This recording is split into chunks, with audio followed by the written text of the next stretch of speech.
Assalamualaikum warahmatullahi wabarakatuh. Saya Armet. Nah, di sini saya ingin mempresentasikan yang keempat. Jadi yang 1, 2, 3 itu sudah selesai. Nah, sekarang saya ingin mempresentasikan yang bagian keempat, yaitu tentang pendapat saya pentingnya Pancasila di era saat ini. Baik, untuk pendapat saya sendiri, saya sedih melihat karena saat ini generasi muda makin jauh dari ideologi nasional bangsa, yaitu Pancasila itu sendiri. Nah, saya berharap marilah kita bayangkan kira-kira apa yang akan terjadi 10 tahun ke depan.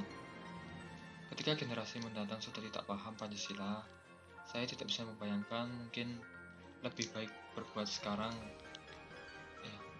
Mungkin lebih baik kita itu harus berbuat sekarang menyelamatkan Pancasila dengan mengamalkan dalam kehidupan sehari-hari. Nah, sejarah mencatat Pancasila telah disepakati sebagai ideologi bangsa yang akan menyatukan setiap perbedaan di bangsa ini. Namun, seiring arus deras globalisasi, Pancasila seolah terpinggirkan. Coba saja tanyakan pada anak-anak usia remaja, mereka lebih mengenal mana? Jika kita tanyakan mereka, lebih mengenal mana Pancasila, sinetron, atau game? Saya yakin jawabannya itu pasti game maupun sinetron. Saya merasa sedih, kita semua juga tentunya. Jika kita merenungkan, letak kesalahan berada pada sikap kita yang enggan menggali nilai-nilai luhur Pancasila untuk disesuaikan dengan tantangan zaman modern, yaitu malu-malu kucing. Nah, dalam berbicara mengenai Pancasila, UUD 1945, NKRI maupun Bhinneka Tunggal Ika, akibatnya sikap kita yang salah kaprah sebagaimana di atas, bangsa ini seolah berjalan tanpa kendali. Kondisi yang terjadi adalah nilai lama telah ditinggalkan, sementara nilai baru itu belum terbentuk sama sekali. Ibarat layangan putus, kita terombang-ambing mengikuti kemana angin menuju. Nah, pembangunan seolah berjalan tanpa arah yang pasti. Begitu juga pembangunan manusia Indonesia. Pergantian kepemimpinan nasional sepanjang reformasi tak pernah menempatkan Pancasila sebagai agenda prioritas. Para pemimpin sibuk bertarung di tengah kecamuk konflik dan upaya mempertahankan kekuasaannya. Sementara demokrasi yang baru mekar dimaknai secara sepihak, padahal demokrasi sejatinya hanyalah alat menuju pencapaian kesejahteraan rakyat. Ironisnya, demokrasi sepanjang reformasi itu lebih sering menampakkan sisi kelamnya daripada dengan berbagai benturan kepentingan jangka pendek di kalangan elit. Memang tak mudah untuk mensosialisasikan kembali ideologi Pancasila di era yang terus berubah ini. Namun demikian, Pancasila harus diselamatkan. Jangan sampai bangsa ini mencapakan Pancasila tanpa pernah mengamalkannya. Untunglah, setelah riuh rendah reformasi, semangat membangun kembali nilai bangsa mulai tampak di negeri ini. Yang dibutuhkan oleh bangsa ini adalah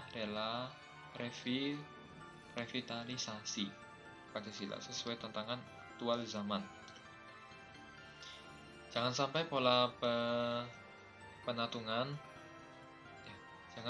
pola pemuseuman Pancasila terjadi lagi, yaitu pengasingan Pancasila. Karena jika demikian, yang dilakukan maka makin menjerumuskan Pancasila ke pinggir. Sementara dalam menghadapi internasionalisme, Bung Karno juga menegaskan bahwa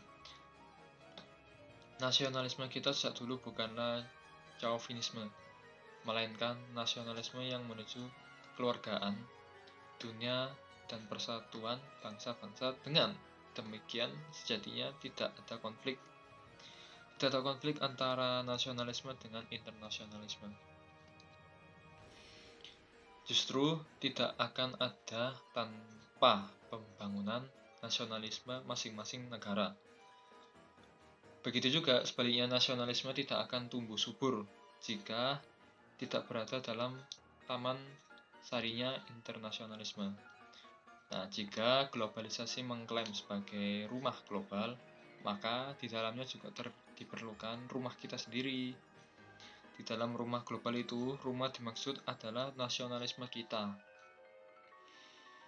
Nah, untuk mengakhiri berbagai polemik di masyarakat, perdebatan ideologi di antara berbagai kalangan di negeri ini harus dihentikan. Pancasila merupakan solusi yang diwariskan para pendiri bangsa dan sudah terbukti mampu memayungi berbagai perbedaan. Bangsa ini juga harus berani mengawal 4 konsep final dalam tata kenegaraan kita. 4 konsep tersebut antara lain Pancasila, UUD 1945, NKRI, dan Bhinneka Tunggal Ika. Apakah kita sekarang sudah siap? Bersiap? Kita siap membangun negeri ini dengan ideologi Pancasila. Semoga kita menjadi generasi yang berarti bagi bangsa ini. Baik, sekian itu saja yang ingin saya sampaikan. Semoga hal ini bisa mendapat ilmu lebih banyak lagi tentang Pancasila, ya, lahirnya Pancasila, Pancasila sebagai pandang filsafat, dan juga Pancasila, pentingnya Pancasila di era ini, lalu Pancasila sebagai etika bangsa dan negara. Sekian dari video yang ingin saya sampaikan. Terima kasih. Bila ada kekurangan, saya mohon maaf. Saya akhiri. Wassalamualaikum warahmatullahi wabarakatuh.